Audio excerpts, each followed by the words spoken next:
bentrovati da Laura Vergani a FuoriOnda, il podcast di acqua stampata dedicato agli sport acquatici e pubblicato su osport.it.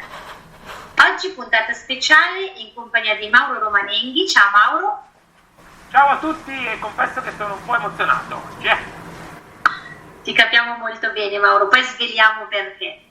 E Tommaso Marconi, una delle persone più preziose di questo podcast. È colui che assembla le nostre puntate e le ripulisce da svarioni di vario genere, in modo che poi voi ascoltatori possiate ascoltarli in versione splendente. Ciao Tommaso e grazie del tuo prezioso contributo. Ciao, buonasera a tutti, e non si vede ma sono arrossito dietro al microfono, grazie per questa presentazione. Abbiamo solo detto la verità. Saluto anche i miei compagni oggi in contumacia, Andrea Longobardo, ciao Andrea, Fabrizio Fogliani, ciao Fabrizio, e come sempre Marco Agosti in redazione. Ciao Marco e ben ritrovati ragazzi. Oggi sarà nostro ospite Sven Spannekrebs, classe 1980, allenatore del team dei rifugiati di Yusra Mardini ai Giochi Olimpici del 2016, capo reparto del nuoto, o come diciamo noi in Italia, capo allenatore presso il Wasserfreunde Spandau 04 e anche allenatore di nuoto junior, allenatore di nuoto giovanile presso il Wasserfreunde Spandau 04. E dal 1 novembre 2021 fresco vicepresidente dello Sportjugend Berlin. Benvenuto Sven e buonasera. Welcome Sven into this podcast. Good evening. Yeah, buonasera, and thank you for having me. I'm happy to do this with you, and yeah, let us start.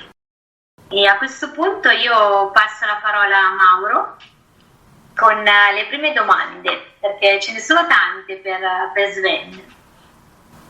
Oh, eccoci qua, e allora senza por tempo in mezzo, grazie all'aiuto di Tommaso, cominciamo subito. Puoi raccontarci in breve il tuo percorso per diventare allenatore di nuoto?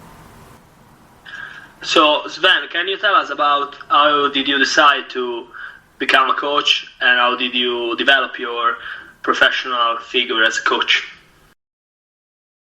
Yes, I started when I was 14. I was a swimmer, a competitive swimmer in the club O141 Spandau in Berlin, what is maybe more known in Italy for their water polo team.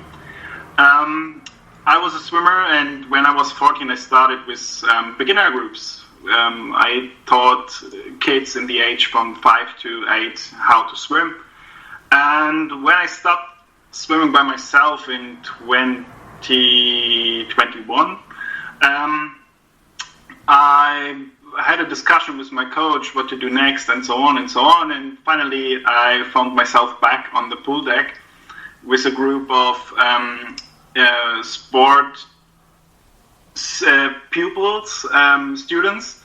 In Germany we have the so-called elite school for sport, and yeah, I trained them, and so I became a coach for competitive swimmers, and yeah, that is what I did till 2018, in different age groups with different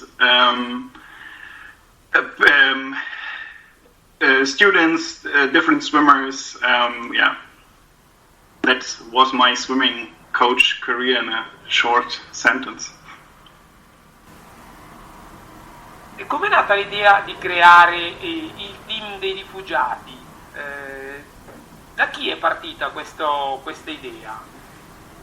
How did the idea of the refugee team came to life? Who have had this idea? Yeah, the father of this refugee Olympic team was the IOC president Thomas Bach. In 2015 in fall, he announced this team at the UN General Assembly, and yeah, from this moment onwards, the team was created. The IOC, the International Olympic Committee, took care of this. It was a nice experience for every one of us to start a team really from the scratch. And finally there were a lot of fathers and mothers for this team who took care that it worked well, better than well, in 2016 and now at last in 2020 +1 in Tokyo. E come sei stato contattato per avere questa possibilità di allenare i ragazzi del team? How did you get in touch with the refugee team? How did you start to work with them? After the announcement from Mr. Bach at the UN General Assembly, I wrote an email to the IOC press office because I was the coach of Yusra and Yusra Mardini, and I just sent them an email and said, okay, in which way we can work together or what we can do with them. And I think a few days later I received a message by Pamela Wypent, who was responsible at this time for the project. And she said, I will bring you in touch with the German National Olympic Committee, and then we will see how it will work and what will happen. And then from January 2016 onwards, we were in regular touch. And then the whole story started with Yusra and the media attention and the media attention around the team, or the not existing team at this moment. And then I think it was March around, we had this big press conference in Berlin, and I was asked by Pere Miro, who is also an IOC employee at the time and responsible for the refugee Olympic team. And he just asked, would you go with her or no? And I said, we will see what will happen if she will be nominated, and why not? Something like this, small talk. And in, I think it was June 2016, when the team was announced, I was also announced as a coach for Yusra, for this team.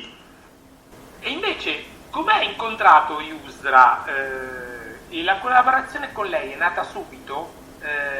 Quali frutti ha portato e continua tuttora in qualche altra maniera? So let's talk about Yusra. When did you meet her and when did you start collaborate? How did it work between you and her, and is it still working now or you're not working together anymore? Yusra arrived with her sister in end of summer 2015 in Germany after their spectacular journey from Syria to Europe.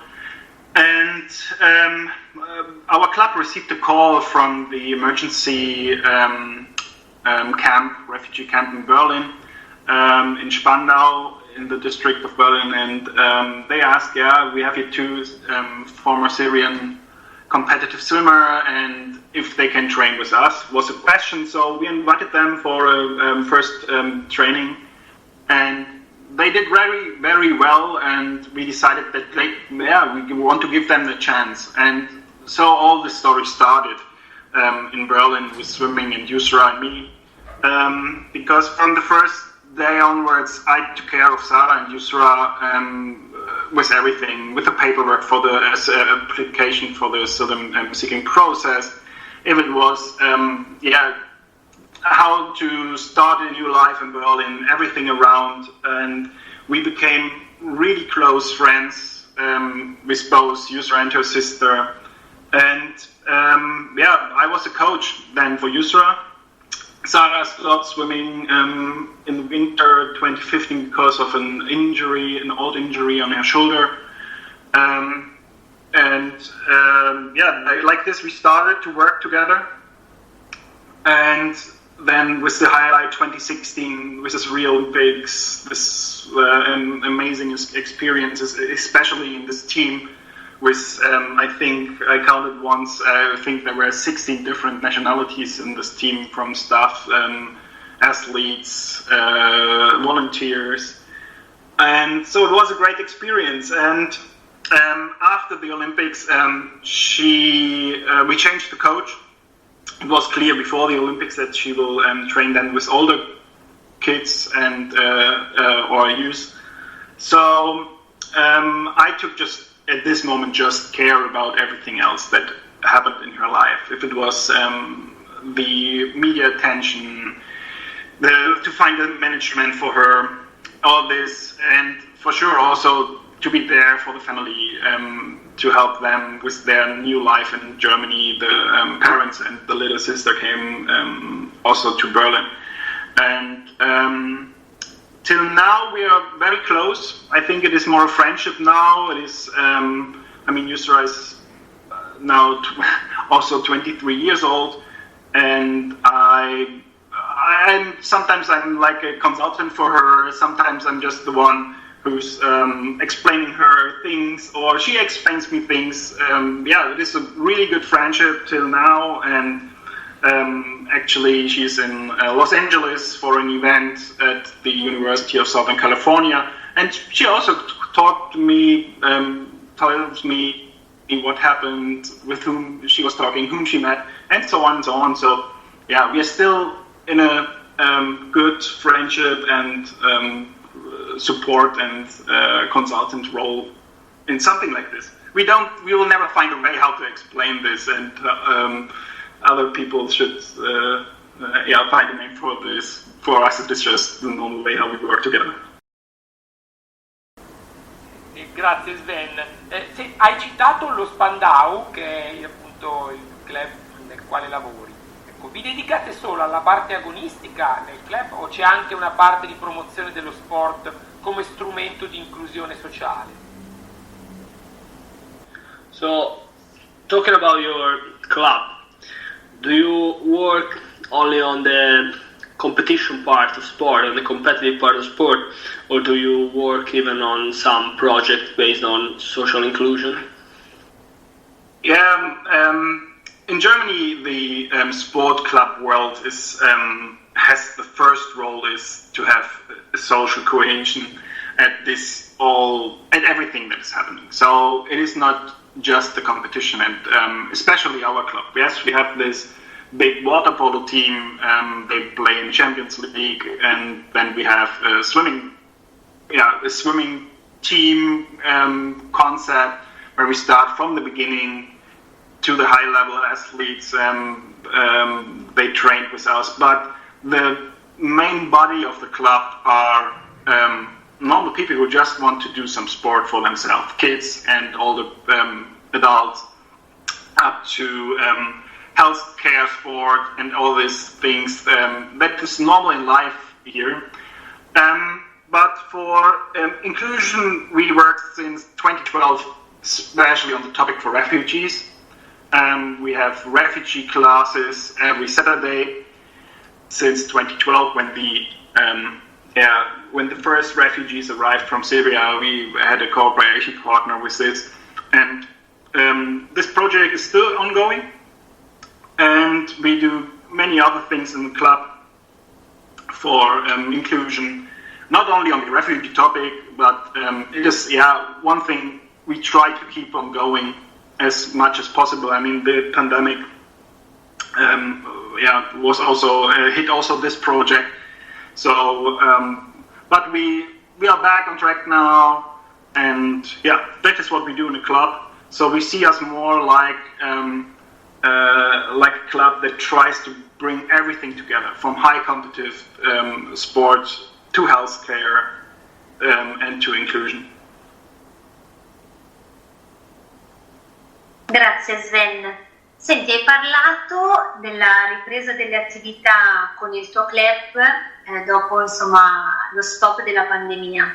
Quali sono i tuoi e i vostri progetti futuri con i Wasserfreunde di Spandau?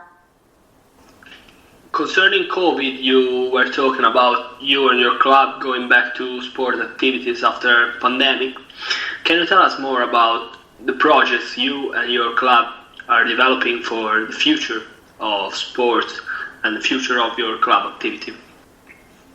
Well, the club, during COVID, the lockdown in Germany, we created some projects where we brought sport courses directly where the people living, and especially in places where the socio-economic situation is not the best. So we brought some coaches into the housing places, and we did some sport with older people, very relaxed, and the most of the time it was some sport, but always talking, because we found out that especially the old people were alone in this time.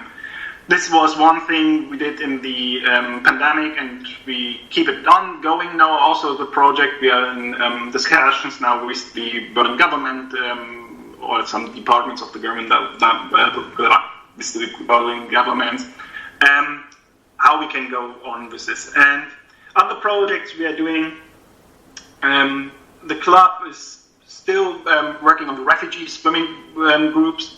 But I also have some projects by myself.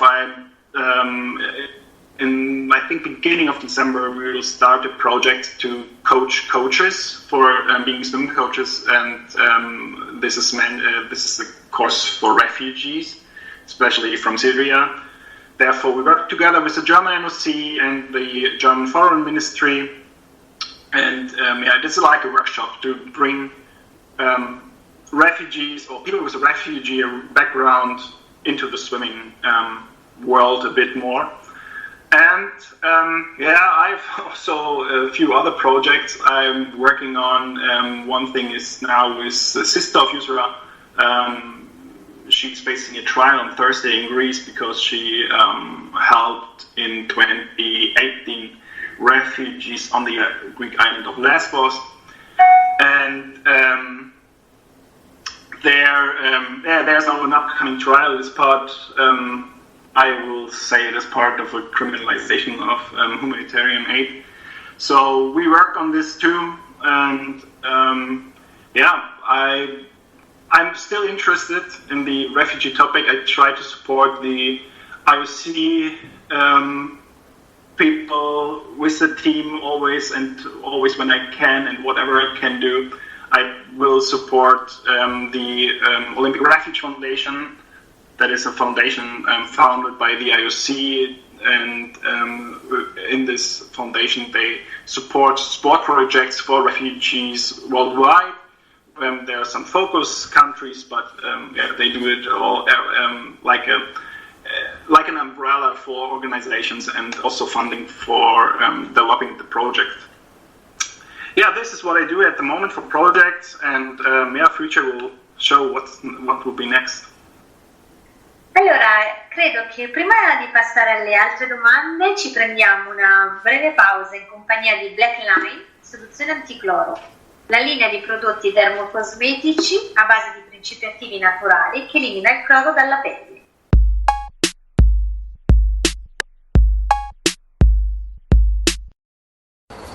Andiamo in piscina per regalarci essenzialmente un momento di benessere. Entriamo in acqua per assecondare la nostra passione, per fare un po' di attività fisica o anche semplicemente per regalarci un po' di relax, perché in acqua si sta veramente bene. Quando però usciamo dalla vasca lasciamo che il cloro rimanga sulla nostra pelle, sui nostri capelli, e continui a disidratarla. Ecco perché è importante avere un prodotto come quello della linea Black Line, che elimina il cloro dalla pelle e dai capelli, regalandoci soltanto il benessere di un tuffo in piscina.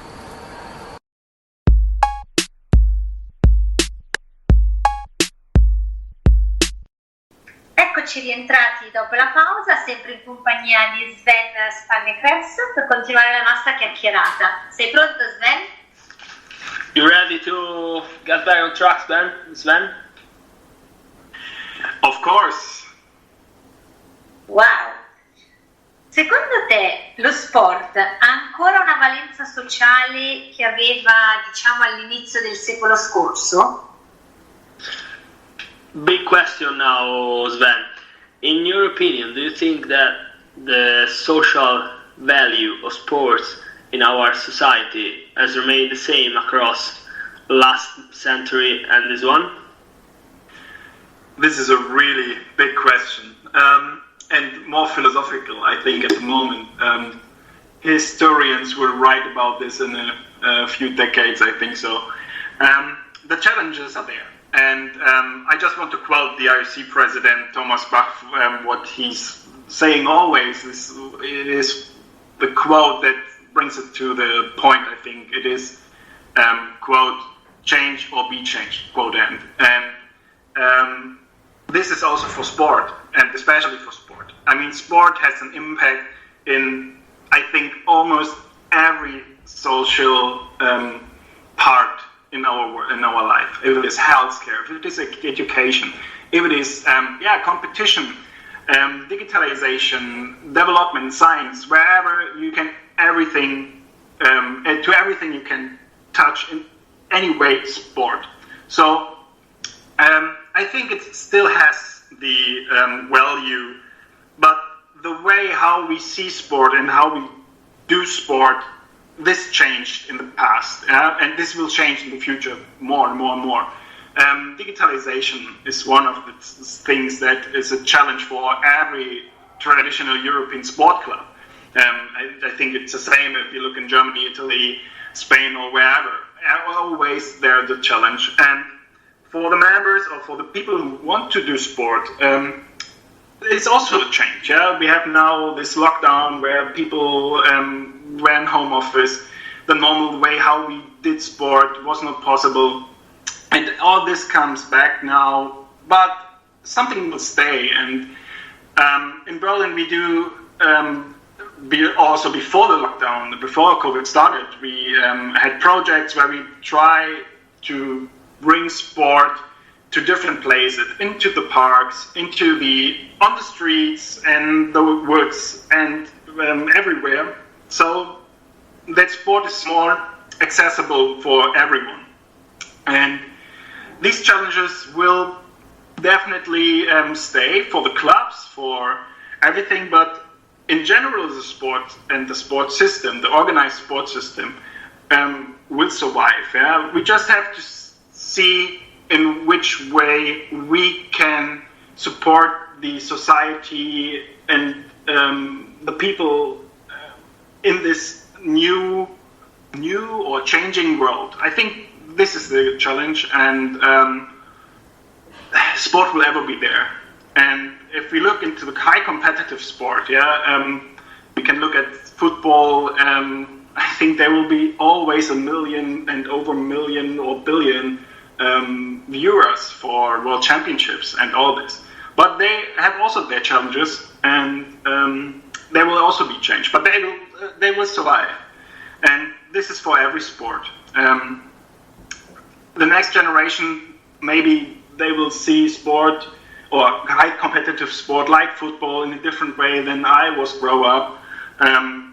For example, maybe the whole game will change a bit, new rules will be there at one point. But we will see. But I'm very optimistic that sport will stay in the position and maybe will become more and more important also for politicians. That is what I'm sure of. Yes, it is a big question. Rispetto invece ai Giochi Olimpici, secondo te è giusto utilizzare la vetrina appunto dei Giochi Olimpici come il Comitato Internazionale Olimpico ha concesso per Tokyo 2020 per sensibilizzare l'opinione pubblica sui temi sociali, della parità di genere, dei diritti umani? Oppure secondo te lo sport a livello per esempio di Giochi Olimpici deve occuparsi di sport? Do you think that the Olympic Games should be used to show the world and make the world reflecting on human rights and social matters as it's been done for Tokyo 2020? Do you think that's the right decision, or should sport be used just as entertainment? First of all, there's a very short answer, and this is, it is never wrong to do the right thing. And with everything the IOC did, for example, with the refugee Olympic team, it was in 2016 really a symbol of hope for so many people worldwide who were forced to leave their places, and also for people who who wanted to show more solidarity. This was a project that was really good, and I'm really happy that the IOC decided to go forward with it. And to talk in general about the role of the IOC or sport that is IOC related to. I mean, the IOC is related to every sport, but especially with the Olympics, the Olympics bring the world together in a peaceful way, and this is happening all the time. And the challenges and the critics are always challenging, also for the IOC and everyone. But if you look at, for example, to Tokyo, there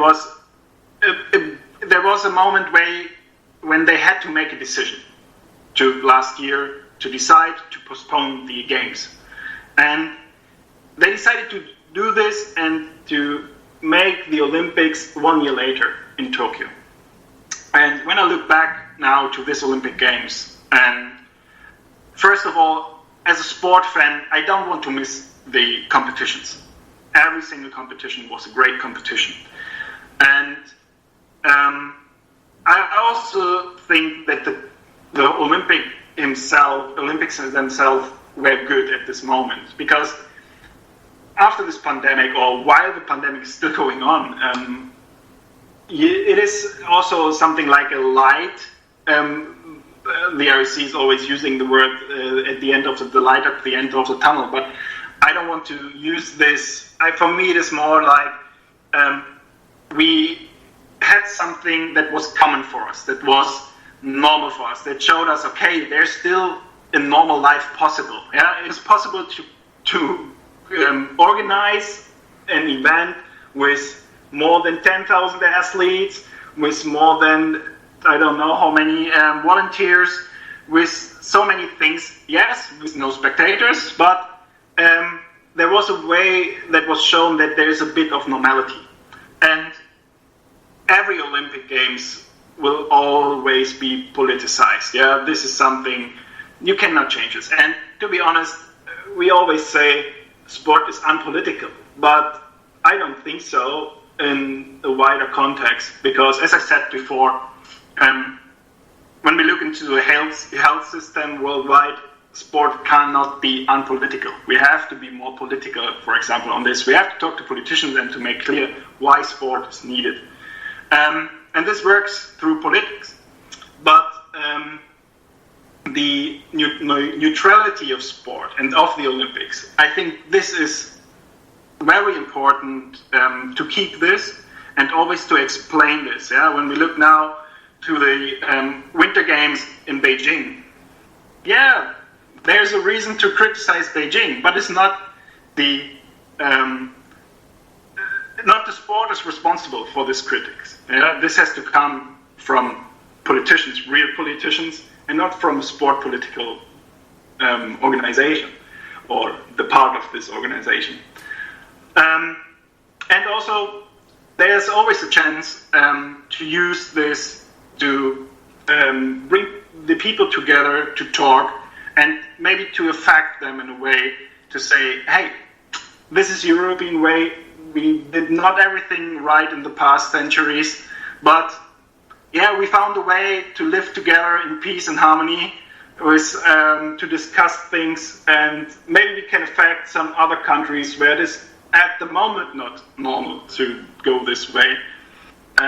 We have a lot of examples worldwide. If you look in the Middle East or Afghanistan, maybe we can bring some people on this side to see, hey, yeah, there is a possibility that people can come together, so use the Olympics for that. Però a volte è la politica che si dimentica dello sport, perlomeno in Italia. Com'è la situazione in Germania invece da questo punto di vista? How would you describe the relationship between sports and politics in Germany?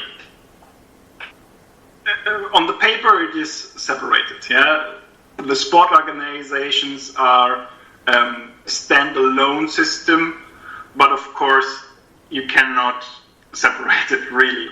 I mean, the government decided or decides where they will build a swimming pool, a court, a stadium or whatever. This is a decision by the government and not by sport political organizations. situation is normally very distanced in a way. The politicians are always criticizing the big NOC or other organizations. But on the other way, everyone knows that the organized sport in Germany is helpful. That organized sport is something where I think 27 million people are organized. I don't have the number in my head, but something like this it is.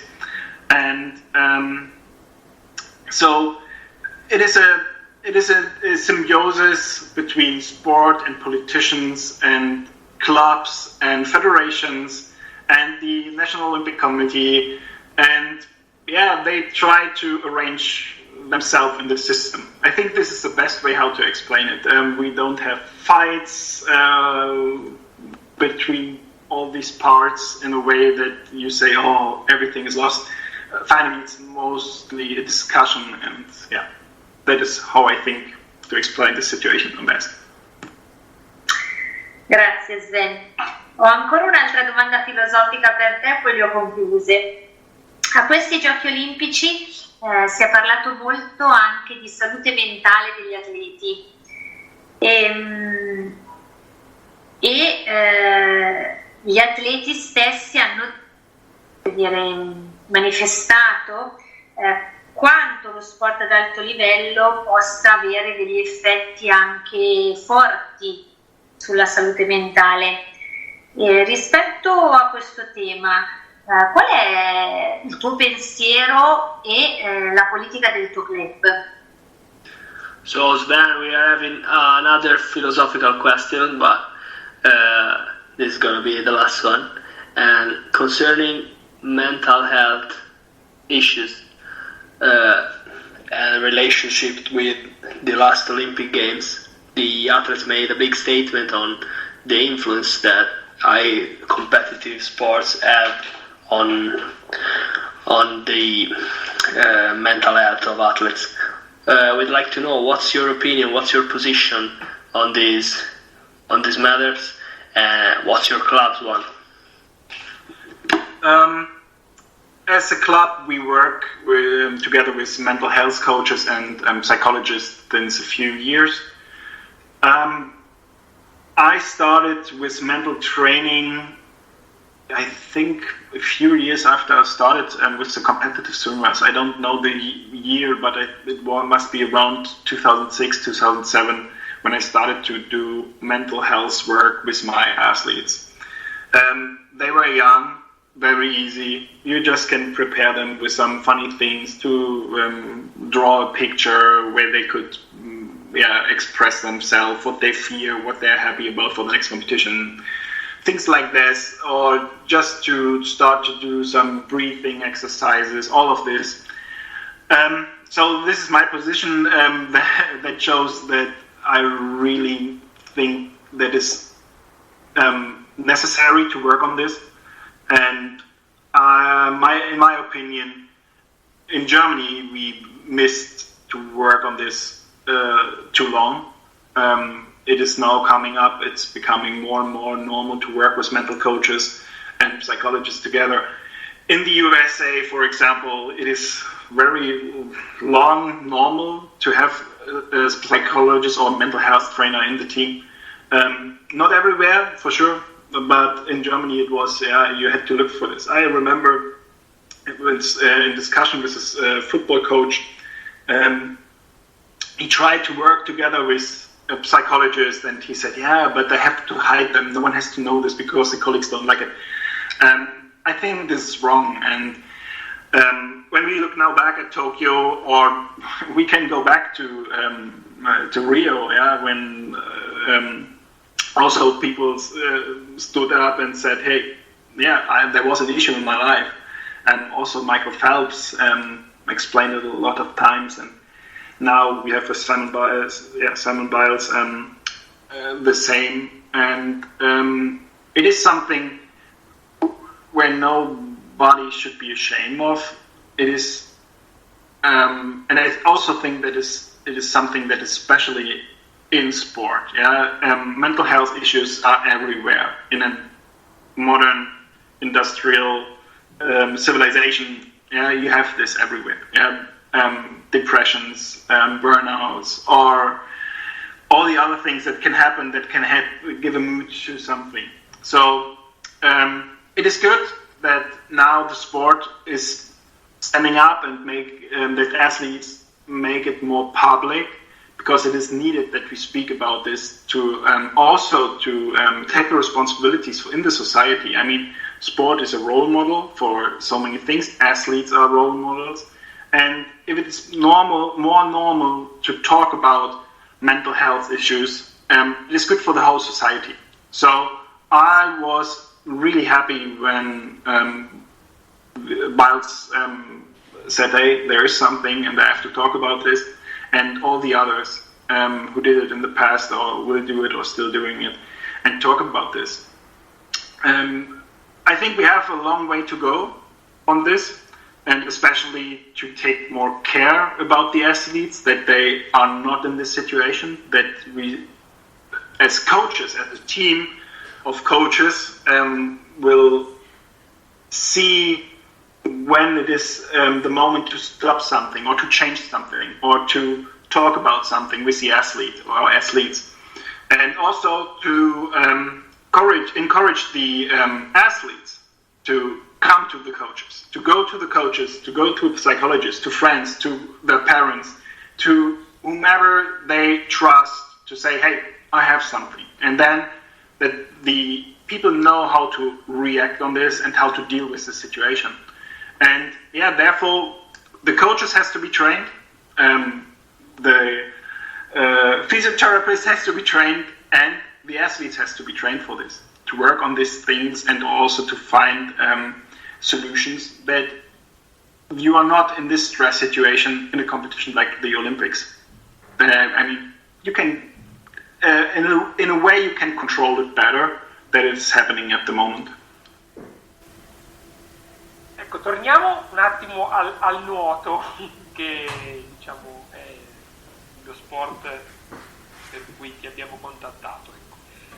L'impatto della pandemia in questa disciplina, che stava avendo una buona ripresa dopo un attimo di difficoltà dello sport tedesco, dello sport natatorio tedesco, che cosa ha avuto? Cioè, qual è stato l'impatto della pandemia sull'attività natatoria? So Sven, going back to swimming, we'd like to hear your thoughts on pandemic's impact on German swimming, how it's going now with come back to sports. You described us the situation with your club. We'd like to know your broader thoughts on the German situation. Yeah, when I look into the general sport, swimming, for everyone, I mean, swimming is a healthy sport, but there's always, and we can go through all sport all the time when it is more competitive and more competitive and more competitive. It is also not any longer so healthy. So we have to separate this. In the general, I think it is the sport in general, and also swimming is part of this, can be a re-entry door into life, into a healthful life. And swimming is something that is very meditative. If you just swim one lane after the other or into a lake or whatever, you are with yourself, and so it is a good way to be more with you and the nature, or with you and the water. And the next step to the competitive level, I would say we have to see what will happen now. And these challenges are everywhere where there was a lockdown, because especially the young athletes who started to swim, I think we lost 2 or 3 age groups now, and it is very complicated to fix this and to change this, because you cannot bring them back to the pool when they are 8 or 9. Then they miss 2 or 3 years of training in water, and therefore, to be a competitive athlete, it's very difficult to fix this or to go this way. But we will see how to go for this, what can change, and how to act with this. When I look to the Olympics of the German team, they made a good job, not a great job, but a good job and better than Rio. And the challenges for German swimming are still there. But this is not the reason of the pandemic. It is in general in the German Swimming Federation a big thing, how to bring out more medalists. E senti, nella tua esperienza hai incontrato qualche episodio di sindrome long covid? Così, una domanda, una curiosità che ci è venuta adesso, cioè delle conseguenze del covid a lungo termine. Hai notato qualche episodio? Has it happened to you that you had to face some case of long COVID syndrome in terms of athletes accusing issues after the long pandemic period and struggling with their performance? I know athletes who had COVID-19 in different ways. There were athletes who were affected very badly. They are still not, this is now, one of the athletes is still 1 year ago, the infection, and he's still not in the way to compete. But I know also a lot of athletes who had a bad 1 or 2 weeks and who are now back on track and who can perform very, very well. I mean, that is maybe the specialty of this virus when people tell or think it is just a flu. No, it is not, because you don't know how it really goes. It is, the odds are very different for the COVID process or development, and it's so individual for everyone that we are facing this in sport, and I think we also have to find ways to save the athletes, or to create an environment where athletes be more careful with each other, but also that the spirit of sport can be lived on, because this is what a competition makes so unique, that you are with a team, or that you are competitive, that you are with athletes, with others, and that you can talk or cheer for them. So the challenges will be to bring all these things together now, and that we don't lose too many athletes because of COVID infection, and that's why we also have to make to educate people more, or to explain more why it is good to be vaccinated.